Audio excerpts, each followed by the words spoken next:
Hi everyone, welcome to Asian Caps and this is your host Navneet Prajapati and ये हमारी 15 day ये journey चल रही है ऐप डेवलपमेंट की। एंड अभी तक हम लोगों ने क्या देखा था? अभी तक हम लोगों ने अपना नलेबल नल चेक ऑपरेटर के बारे में एंड फिर डार्ट की लिस्ट के बारे में, डार्ट के मैप के बारे में, इन सारी चीज़ों को देख चुके हैं हम लोग। एंड आज से मैं स्टार्ट कर रहा हूँ अपना object oriented programming of dart. ठीक है, तो अ, हम लोग स्टार्ट करते हैं सबसे पहले। तो ये चीज़ मतलब इसके लिए आपको कोई प्रायर नॉलेज होने की ज़रूरत नहीं है। मैं इसको एकदम बेसिक से बताऊँगा, सो आप लोग अंडरस्टैंड कर पाएँगे ज़्यादा अच्छे से। ठीक है? तो स्टार्ट करते हैं हम लोग।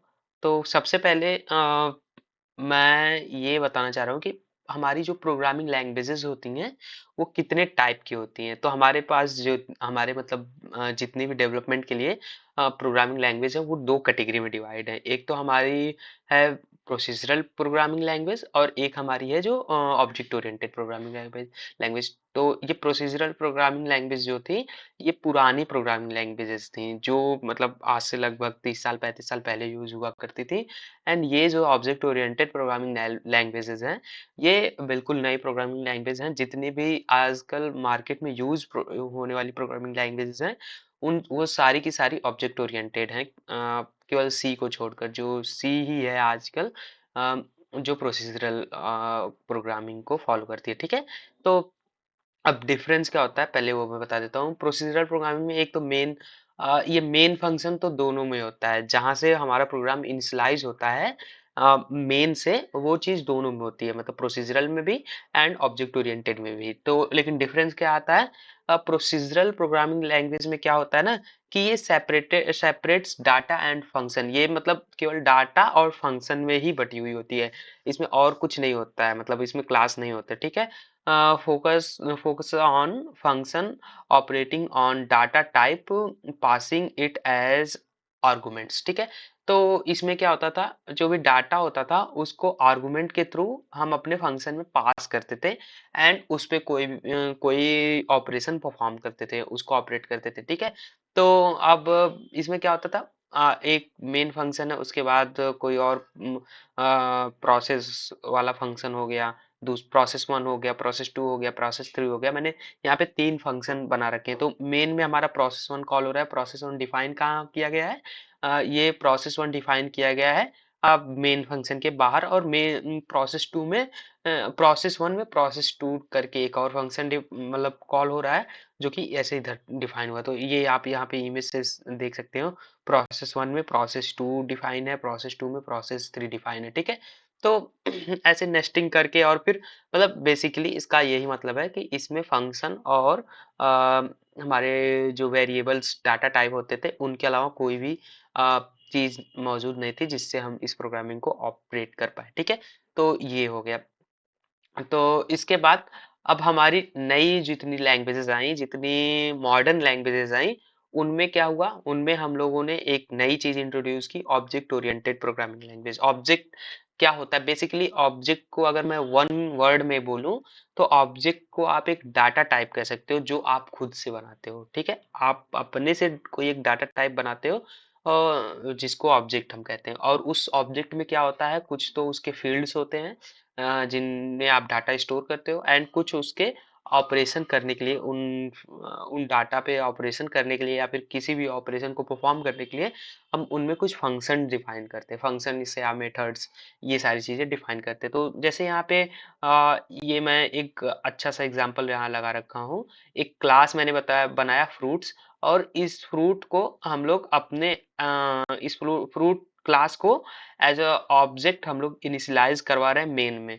तो यहाँ क्या होता है ना, एक बार आपने क्लास बना दिया, तो आप कई सारे उसके ऑब्जेक्ट्स बना सकते हैं। जिस तरह से आप अगर एक बार इंट को मतलब इंट डाटा टाइप का आप कई सारे वेरिएबल्स बना सकते हो, उसी तरीके से आप फ्रूट टाइप का, फ्रूट क्लास टाइप का आप कई सारे ऑब्जेक्ट्स बना सकते हो। बेसिकली ये इसका मतलब है। तो ठीक है, मैंने यहाँ पे फ्रूट बनाना हो गया, फ्रूट एप्पल हो गया, और फिर मैंगो हो गया। मैंने 3 चीज़ यहाँ पे बना रखी, जैसे एक इमेज में आपको यहाँ पे विजुलाइज हो रहा होगा। ठीक है, तो अब ऑब्जेक्ट ओरिएंटेड प्रोग्रामिंग क्या करता है, combine data and function into objects. तो वही चीज जो मैंने अभी बोली, डाटा और फंक्शन को ऑब्जेक्ट में कंबाइन करता है, ठीक है। Emphasize the where encap in emph- em, sorry emphasize encapsulation where object contain both data and method and that operate on the data within a single unit। ठीक है, इसका मतलब क्या है कि वही सेम चीज जो मैं अभी अभी बोला कि इसमें डाटा और मेथड दो चीज होते हैं। डाटा क्या होता है, आप हमारी किसी भी इंफॉर्मेशन को स्टोर करने के लिए, और मेथड क्या होता है, उस डाटा पे कोई ऑपरेशन परफॉर्म करने के लिए या फिर किसी भी चीज़ पे कोई ऑपरेशन परफॉर्म करने के लिए हम मेथड का यूज़ करते हैं। जिस तरह से हम हमारा फंक्शन होता है वही सेम चीज़ हमारा मेथड होता है, ठीक है। तो ये इन दोनों को इनकैप्सुलेशन करता है, मतलब एक कैप्सूल बना के दोनों को उसमें डाल देता है, ठीक है, डाटा और हमारे मेथड को, ठीक। तो ये हो गया हमारा, और उन दोनों को मिला के अगर हम एक ऑब्जेक्ट बना दे रहे हैं तो उसको हम लोग ऑब्जेक्ट ओरिएंटेड प्रोग्रामिंग कहेंगे, बस इतना ही था। ठीक है, तो ये हो गया ऑब्जेक्ट मतलब प्रोसीजरल और फिर नॉन प्रोसीजरल यानी ऑब्जेक्ट ओरिएंटेड प्रोग्रामिंग में अंतर। और फिर अच्छा, इसके एग्जांपल्स मैं बता दे रहा हूँ। इसके प्रोसीजरल के एग्जांपल हो गए आपके, पास्कल करके एक लैंग्वेज आती थी, और फिर सी। अभी रियल वर्ल्ड में अगर आपको देखना है प्रोसीजरल लैंग्वेज को, तो आप सी को देख सकते हो। एंड सी में कुछ कुछ ज़्यादा एडिशनल चीज़ें करके सी प्लस प्लस बनाई गई, जिसमें ऑब्जेक्ट ओरिएंटेड वाली फंक्शनैलिटी है। तो सी प्लस प्लस हमारी ऑब्जेक्ट ओरिएंटेड प्रोग्रामिंग हो जाती है। एंड आल्सो हमारा जावा, डार्ट, ये सारी चीज़ें ऑब्जेक्ट ओरिएंटेड प्रोग्रामिंग है, एंड पाइथन भी, ठीक है। तो ये हो गया, एंड उसके बाद हम लोग नेक्स्ट पे देखते हैं object oriented programming in Dart, ठीक है। तो object OOPS is a based on object which are data structure containing data and method, ठीक है। वही सेम चीज जो पिछली बार मैंने पिछले में बोला कि ऑब्जेक्ट क्या होता है, एक डाटा स्ट्रक्चर होता है जो कंटेन करता है डाटा और मेथड को। मेथड और डाटा इसमें दो चीज होती हैं, उन दोनों को कंटेन करके, कंबाइन करके, इनकैप्सुलेट करके हमारा जो चीज बनता है उसको हम ऑब्जेक्ट कहते हैं, और वो ऑब्जेक्ट जिस चीज से बनता है उसको हम क्लास कहते हैं। जैसे मैं एक्स्ट्रा बता दे, ठीक है। एडवांटेजेस क्या होते हैं, it is easier to understand and use करने में आसान होगा, बनाने में आसान होगा। And increase the reusability and decrease the complexity, complexity को घटाता है, रीयूजेबिलिटी को हमारे बढ़ाता है ऑब्जेक्ट ओरिएंटेड प्रोग्रामिंग, क्योंकि सारी चीजें मॉड्यूलर हो जाती हैं यहाँ पे, ठीक है। The productivity of programmer increase, it make the code easier and maintain, मतलब मॉडिफाई एंड बग डिबगिंग, ठीक है। ये मतलब ईजियर हो जाता है मेंटेन करने में कोड, और हमें मॉडिफाई करने में और डिबगिंग करने में हमारे कोड को ईजियर बना देता है। It promote team work and collaboration, it reduce the repetition of code. तो वही सारी चीज़ है कि मतलब ये कोड को रिपीटेशन से बचाता है। अच्छा, एक्चुअली मैं यहाँ पे एक पॉइंट लिखना भूल गया।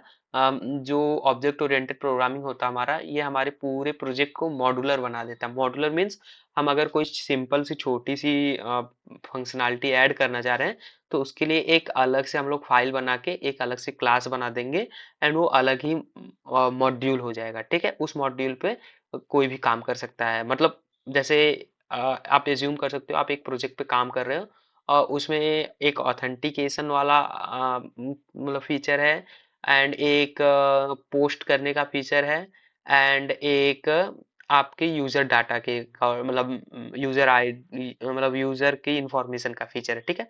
तो आप तीन क्लास बना लोगे, एक ऑथेंटिकेशन के लिए क्लास बना लोगे, एंड फिर एक अपना जो भी पोस्ट वगैरह करना है वो करने के लिए बना लोगे, एंड एक यूजर डाटा मेंटेन करने के लिए एक अलग से आप क्लास बना लोगे, ठीक है। तो और ये तीनों को आप अलग अलग अपने तीन डेवलपर को बांट सकते हो, एंड तीनों अलग अलग पे अपना काम करेंगे, एंड जब वो सारा काम अपना कर लेंगे तो तीनों कोड अपना आके कंबाइन कर देंगे, और फिर आपका पूरा सिस्टम चलने लगेगा, ठीक है।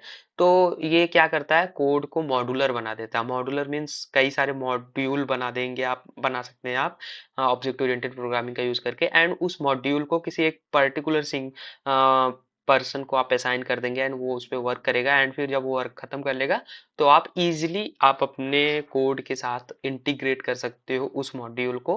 मतलब अपने प्रोजेक्ट के साथ इंटीग्रेट करने में ये आसानी रहेगा, ठीक है। तो ये हो गया, एंड रिपीटिशन भी नहीं होगा, क्योंकि एक आदमी अपना एक अलग मॉड्यूल लेके चल रहा है तो दूसरा आदमी अपना कुछ उससे मतलब लेना देना नहीं रहेगा। एंड वो जब बन जाएगा तो एक ही जगह पे कोड पड़ा रहेगा, एंड उसका हम रीयूज कर सकते हैं बार बार। मतलब जैसे यहाँ पे था ना, एक मैंने फ्रूट नाम का क्लास बनाया था, एंड यहाँ पे मैं इसी फ्रूट से मैं बनाना बना ले रहा हूँ, एप्पल बना ले रहा हूँ, मैंगो बना ले रहा हूँ। तीन चीज आप यहाँ से बना लो, तो कोड हमारा रिपीट नहीं हो रहा है, मतलब बनाने के लिए अलग कुछ नहीं बनाने की जरूरत पड़ रही है, एप्पल के लिए अलग कुछ नहीं बनाने की जरूरत पड़ रही है, मैंगो के लिए अलग कुछ बनाने की जरूरत नहीं पड़ रही है, ठीक है। तो यही मतलब था कोड रिपीटिशन का, ठीक।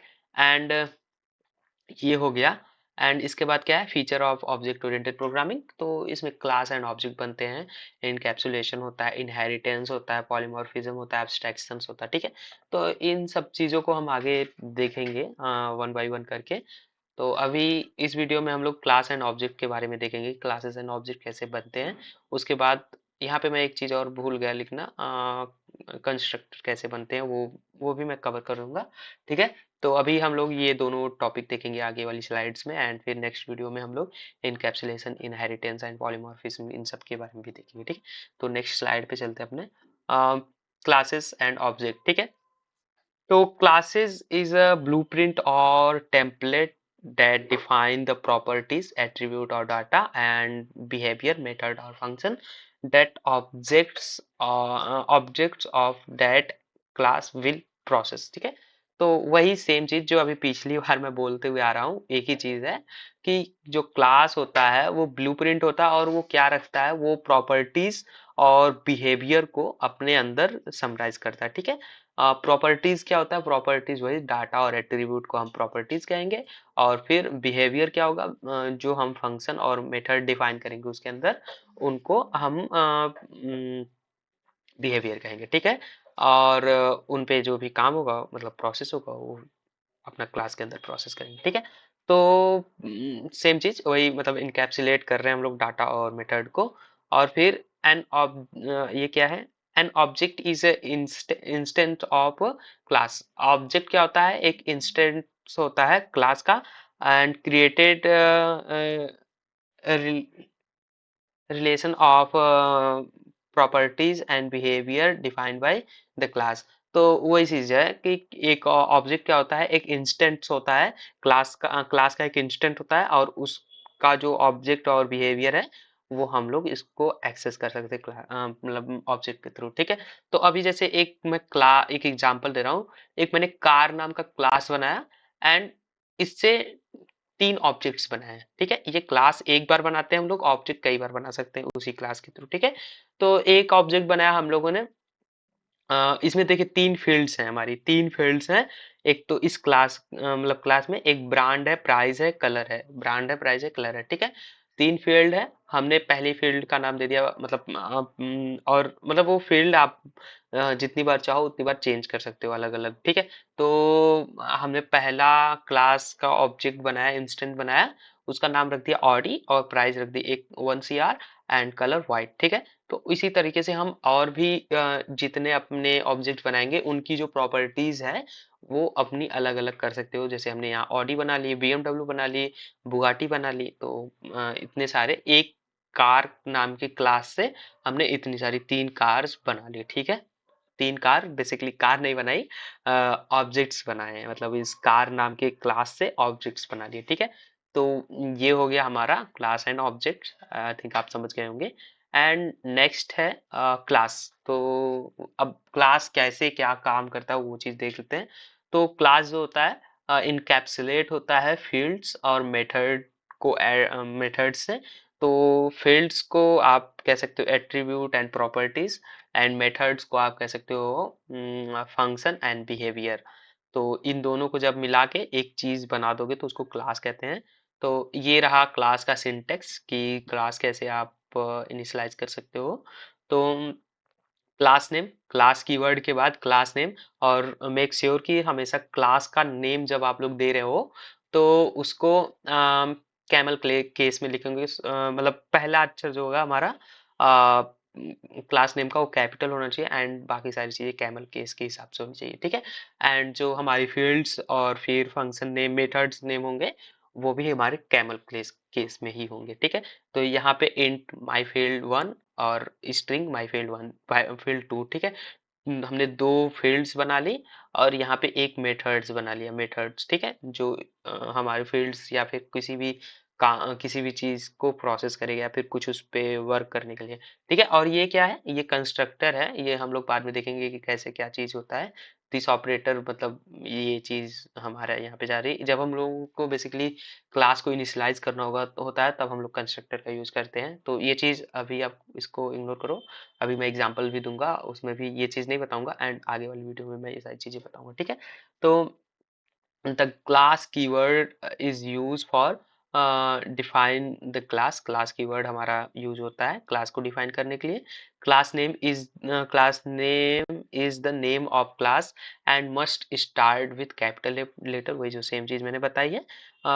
Body of the class contain property and function, तो वही सेम चीज मैं यहाँ पे फील्ड्स को प्रॉपर्टी कह रहा हूँ, मेथड को फंक्शन कह दे रहा हूँ, ठीक है। Properties are use to store the data, it is also known as fields and attribute, ठीक है, यहाँ पे आप देख सकते हो।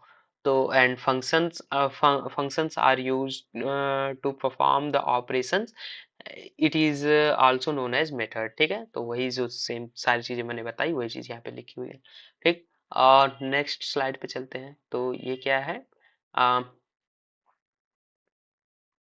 ओके, ओके, मैं यहाँ ऑब्जेक्ट होगा, यहाँ पे मैंने लिखना भूल गया, सॉरी। तो अब ऑब्जेक्ट कैसे क्या होता है, ऑब्जेक्ट का जो ऑब्जेक्ट का सिंटेक्स होता है वो ऐसा होता है, class name, basically class name क्या है, जो जिस क्लास से आप ऑब्जेक्ट बनाना चाह रहे हो उसका उसका नेम, जिस तरह से आप इंट इंट वगैरह को इनिशियलाइज करते हो ना, इंट डाटा टाइप को, स्ट्रिंग डाटा टाइप को, लिस्ट डाटा टाइप को, मैप डाटा टाइप को इनिशियलाइज करते हो, उसी सेम तरीके से यहाँ पे जो इंट और स्ट्रिंग का नाम जो था वो यहाँ पे वो क्लास नेम आ जाएगा, एंड ये जो वेरिएबल नेम हो जाएगा, एंड फिर यहाँ पे आप उस क्लास को इनिशियलाइज कर सकते हो, ठीक है। एंड इसके बाद यहाँ पे object name dot field one is equal to 5, object name dot field two is equal to Navneet, and object name dot method is equal method, मतलब ये सारी चीजें, मतलब एक्सेस आप कैसे कर सकते हो, डॉट लगा के आप उसके फील्ड्स और मेथड को एक्सेस कर सकते हो। बेसिकली यहाँ पे जो ये फील्ड्स हैं और ये जो मेथड्स हैं, इनको आप क्लास के नेम के बाद, ऑब्जेक्ट के नेम के बाद डॉट लगा के एक्सेस कर सकते हो। यहाँ मैंने लिखा है, you can access fields and method of an object using dot navigation dot notation, sorry navigation बोल दिया मैंने। ये एग्जांपल है, object name dot field name और object name dot method name, ठीक है। You can see an object like as a data type, ठीक है, वही चीज कि ऑब्जेक्ट को एक डाटा टाइप की तरह देख सकते हो, ठीक है। तो ये हमारी पीपीटी तो खत्म हो गई। अब हम लोग क्या करते हैं, चलते हैं अपने कोड एडिटर पे एंड देखते हैं कुछ चीजें, ठीक है। तो यहाँ मैंने एग्जाम्पल के लिए कुछ क्लास बना रखी है, पहले एनिमल क्लास बना रखी है, एंड ये एक एरे एरिया निकालने के लिए एक क्लास बना रखी है। अब इसका देख, अच्छा इसमें क्या चीज़ है पहले वो मैं बता रहा हूँ। ये जो चीज़ है name and name of leg, life span, ये सारी चीज़ें जो है ये फील्ड्स हैं, ठीक है। इनको मैं नल चेक ऑपरेटर के साथ इनिशियलाइज कर रखा हूँ, स्ट्रिंग को और इन सारी चीज़ें। एंड यहाँ पे डिस्प्ले करके ये जो है ये मेथड है हमारा, बेसिकली ये जो है प्रिंट करके बताता है कि हमने क्या इनिशियलाइज कर रखा है, नेम मतलब एनिमल का name and animal number of legs और ये सारी चीज़ें। एंड उसके बाद एक एरिया नाम का क्लास बना रखा हमने, उसमें लेंथ एंड विड्थ ले रहे हैं और उसका कैलकुलेट एरिया एरिया कैलकुलेट करके बता रहे हैं, ये जो डबल टाइप का हमारा फंक्शन है, ठीक है। तो इसको चेक करते हैं, देखते हैं कैसे हम लोग इनिशियलाइज करते हैं, इसका ऑब्जेक्ट कैसे बनाते हैं।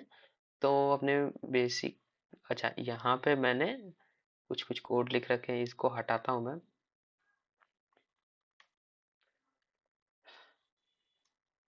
तो ये हमने दूसरी फाइल में बना रखा है अपने क्लास को, दो क्लास को बनाया हमने दो दो अलग अलग फाइल में। तो ये पहला है हमारा एनिमल। पहले मैं एनिमल को ही ले लेता हूँ।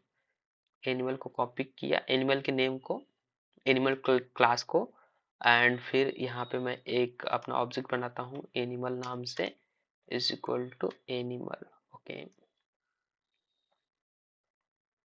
एनिमल, ठीक है। ये हमारा ऑब्जेक्ट इनिशियलाइज हो गया। और यहाँ इसकी फील्ड्स क्या क्या है? पहला तो है एनिमल का name and number of legs and life span, ठीक है। तो अब आप एनिमल डॉट नेम करेंगे तो ये आ जाएगा। मैं इसको क्या एनिमल बनाऊँ, गाय बना देता हूँ। ओके, गाय, ठीक है। And animal dot leg, number of legs, इसको गाय के पास 4 पैर होते हैं। और एनिमल डॉट लाइफ स्पैन, गाय कितने साल जीती है? आई थिंक 10 साल जीती होगी, 10-15 साल, ठीक है। ये हो गया। अब हम क्या करेंगे, अपने इस एनिमल को प्रिंट, मतलब इस एनिमल के जो मेथड्स है इस एनिमल के अंदर, उसको भी हम लोग मतलब यहाँ पे इनिशियलाइज करते हैं, मतलब एक्सेस करते हैं, एक्सेस करने की कोशिश करते हैं। तो एनिमल डॉट क्या था, डिस्प्ले था ना, हमारा जो मेथड था वो डिस्प्ले नाम था उसका। तो ये हमने इसको भी एक्सेस कर लिया। तो हमारे पास इस एनिमल में क्या क्या थी, चीजें थी, ये 3 तो हमारी फील्ड्स थी और ये एक हमारा मेथड था, ठीक है। तो हमने इन तीनों फील्ड्स को एक्सेस कर लिया और उनको कुछ कुछ वैल्यू दे दी। और इसके डिस्प्ले नाम के जो मेथड था उसको भी कुछ कुछ, मतलब उसको भी एक्सेस कर दिया। तो डिस्प्ले में होता क्या है, ये डिस्प्ले में जो जो हमने ये इनकी जो वैल्यू दी है वो चीज़ यहाँ पे प्रिंट कर रहा है, ठीक है। यहाँ पे name, number of legs and life span, ठीक है। तो इसको रन करते हैं एंड चेक करते देखते क्या आता है हमारा। तो ये देखिए, हमारा animal name guy, number of legs 4, life span 15, ठीक है। तो ये हो गया हमारा एनिमल वाला जो हमने किया था। एनिमल का एक हमने क्लास बनाया, उसको इनिशियलाइज किया एंड फिर उस, मतलब उसके मेथड को भी हमने एक्सेस किया जी, ठीक है। तो और अब क्या करते हैं, अब हमारा एक और एग्जांपल हमने लिया था एरिया नाम को। एरिया कैलकुलेट करते हैं हम लोग। Area, area is equal to area, ठीक है। ये हमारा ऑब्जेक्ट इनिशियलाइज हो गया। एंड एरिया की हम लोग विड्थ दे देते हैं, विड्थ दे देते हैं 5 मीटर। और एरिया का हम लोग लेंथ दे देते हैं 6 मीटर, ठीक है। एंड फिर एरिया कैलकुलेट कर लेते हैं। तो ये जो हमारा एरिया का ये जो मेथड है ये डबल टाइप का है। तो इसको डबल टाइप के किसी वेरिएबल में हमको स्टोर करना होगा। तो double A is equal to, area हमने पहले इनिशियलाइज कर रखा है तो इसको ए रख रहे हैं name, A is equal to area dot calculate area, ठीक है। ये डबल, ये इसमें आके स्टोर हो जाएगा। एंड यहाँ पे हम लोग क्या करते हैं, प्रिंट करते हैं, प्रिंट ए, ठीक है। हम्म, और हमने इसको तो कमेंट कर दिया जिससे कुछ और प्रिंट ना हो। एंड इसको रन करते हैं हम लोग। तो ये देखिए 30 हमारा आ गया, ठीक है। 5 6 30, ठीक, 30 हमारा आ गया। तो यही था हमारा ऑब्जेक्ट ओरिएंटेड प्रोग्रामिंग। मैंने एग्जांपल भी कुछ कुछ आप लोगों को दे दिए। एंड काफ़ी सारी चीज़ें मैंने आपको बताई भी कि ऑब्जेक्ट ओरिएंटेड प्रोग्रामिंग में कैसे काम होते हैं, कैसे सारी चीज़ें काम करती हैं। तो इतना ही रखते हैं इस वीडियो को। एंड एक और चीज़, अ, ये हमारा चैनल है। एंड अभी तक काफ़ी सारी वीडियोस ऑलरेडी हमने डाल रखी है, 57 वीडियोस। एंड और भी जा ही रही है वीडियो सारी। ये वेदर ऐप हमारा ऑलमोस्ट मतलब कंप्लीट हो गया है। मतलब डेली 1 वीडियो जाता है इधर।